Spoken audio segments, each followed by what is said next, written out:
मेरा नाम जगदीश है और मैं पेशे से ही एक पैरानॉर्मल रिसर्चर हूँ और मैं अपने 28 साल की जिंदगी में इतना सब कुछ देख चुका हूँ जो एक नॉर्मल इंसान सोच भी नहीं सकता। बचपन से ही मुझे ऐसे लगता था कि कोई मुझे देख रहा है और मुझे छूने की कोशिश भी कर रहा है, लेकिन मेरी ये सारी बातों का किसी ने भी विश्वास नहीं किया और मेरे माता पिता ने भी ये बात ये बोल के टाल दी कि ये मेरा वहम है। लेकिन उस दिन के बाद मैंने एक बात ठान ली थी, मैं सबको ये चीज प्रूव करके दिखाऊंगा कि जो कुछ भी मैं कहता हूँ ये सच्ची बातें हैं। और आज मुझे मेरा ये सपना पूरा होते हुए दिख रहा था, क्योंकि मुझे आज इंटरनेट पे एक पुराने राजाओं के जमाने की हवेली मिली और वो हवेली हॉन्टेड थी। वो आर्टिकल पढ़ के मैं बहुत खुश हुआ। उस आर्टिकल में हवेली के बारे में बहुत सारी खतरनाक बातें बताई गई थी। उस आर्टिकल में बताया गया था रात को उस हवेली में बहुत सारी अजीबोगरीब चीजें होती रहती है और उस हवेली में रात को जाना बहुत ही धोखादायक है। अगले ही दिन मैं उस हवेली की तरफ चल पड़ा। पूरे एक दिन के ट्रेन के सफर के बाद मैं उस शहर में पहुंचा जिस शहर में वो हवेली थी, लेकिन रात बहुत हो चुकी थी और मैं बहुत ज्यादा थक गया था, इसीलिए मैंने उस हवेली के नजदीक ही एक होटल में जगह बुक कर ली। अगली सुबह मैं उस हवेली पे पहुंचा। उस हवेली को देख के मैंने सोचा क्या सुंदर रही होगी ये हवेली अपने समय पे, और आज ये हवेली बिल्कुल खंडर बन चुकी है।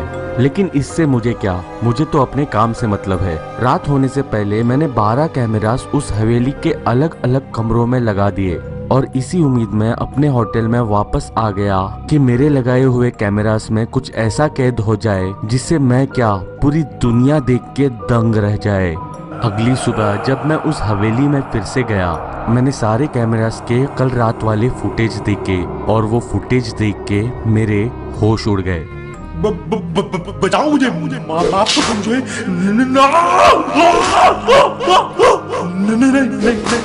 माफ कर दो, मैं कभी फिर से यहाँ नहीं आऊंगा। मैंने देखा एक इंसान जो मुझे दिख नहीं रहा है वो मुझे बेरहमी से मार रहा है और मैं पागलों की तरह एक रूम से दूसरे रूम में मार खाते हुए भाग रहा था, रोता चिल्लाता और मदद की भीख मांगता हुआ।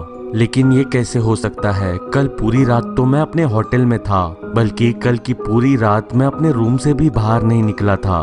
मुझे कुछ भी समझ में नहीं आ रहा था। मैंने सोचा मुझे अभी इस हवेली से बाहर निकल जाना चाहिए, और जैसे ही मैं हवेली से बाहर निकल रहा था तभी मुझे पीछे से आवाज सुनाई दी। वापस आओ, वापस आओ, हवेली के अंदर वापस आओ। वो आवाज काफी भयानक थी। मैं डर चुका था। मैं चाहता तो नहीं था मैं वापस अंदर जाऊं, लेकिन एक पैरानॉर्मल रिसर्चर होने के कारण मैं वापस उस हवेली के अंदर गया। मैं उस हवेली के ग्राउंड फ्लोर के बड़े से एरिया में खड़ा था। उस आवाज में कुछ ऐसा नशा था या फिर किसी और कारण से मैं वहां पे चक्कर आके गिर गया।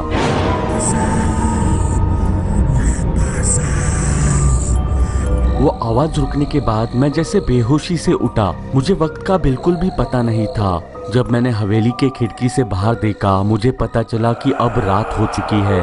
मुझे अच्छी तरह से याद है, मैंने उस आर्टिकल में पढ़ा था रात को इस हवेली में जाना बहुत ही धोखादायक है। कुछ भी हो जाए इस हवेली में रात को कभी मत जाना। मैं चाहता था कि जल्दी से मैं उस हवेली के बाहर निकलूं, लेकिन इस अजीब से सन्नाटे और इन ठंडी हवाओं के झोंकों ने माहौल काफी डरावना बना दिया था। मैंने अपने कदम हवेली के बाहर निकलने के लिए उठाए एंड आउट ऑफ नोवेयर मुझे तभी हवेली के दरवाजे के सामने एक इंसान दिखा।